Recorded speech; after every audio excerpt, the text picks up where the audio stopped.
নালিশ কলমে ও কণ্ঠে আমি সত্যজিৎ সরকার। ৫ টাকার বেলুন ছোটবেলায় উল্লাস, শিহরণ, বিস্ময় ও আনন্দের এমন ভাণ্ডার হয়ে ওঠে না, যেন মনে হয় এটি পৃথিবীর শ্রেষ্ঠ সম্পদ। অল্প পরেই বেলুনটি তার অস্তিত্ব হারাবে, জেনেও কি তীব্র আকর্ষণ তার প্রতি। যেমনটা আকর্ষণ জোনাকি পোকার প্রতি। সে আলো কোনো কাজে লাগে না, ঘরে রাখার হাজার চেষ্টাতেও কিছুতেই তাকে আটকানো যায় না, তবু তাকে ধরতে ইচ্ছে করে।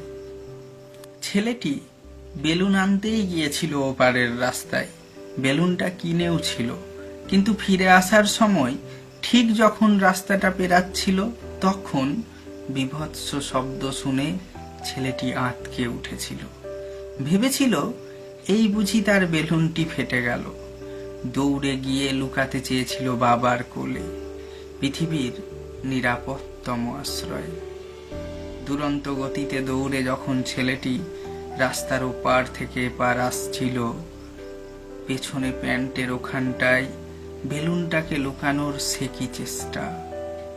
মুখে কেবলই বাবা বাবা চিৎকার, আর একটি বিভৎস শব্দের সাথে কি যেন এলো তীর বেগে। মুহূর্তে ছেলেটির মুখ থেকে স্বতঃস্ফূর্তভাবে বেরিয়ে এলো একটি আর্তনাদ, মা। শুধু বেলুনটিই নয়, হাতটিও আলাদা হয়ে গেছে শরীর থেকে। জ্ঞান ফিরলে ছেলেটি নিজেকে আবিষ্কার করলো হসপিটাল শয্যায়। পাশে চোখ বন্ধ করে বসে থাকা মাকে জিজ্ঞেস করলো, আমার বেলুনটা ঠিক আছে তো মা? মা তখন এমন ভাবে কাঁদতে লাগলো যেন কেউ হৃৎপিণ্ডটাকে দুমড়ে মুচড়ে দিয়েছে। ছেলেটি আবার বলল, আমার হাত কেটে গেছে, আমি বেলুন কি দিয়ে ধরবো?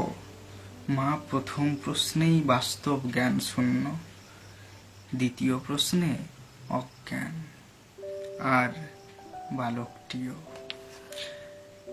ডাক্তাররা বললেন আঘাত গুরুতর, বাঁচানো মুশকিল। এমন সময় জ্ঞান ফিরলে ছেলেটি ব্যথায় অস্থির।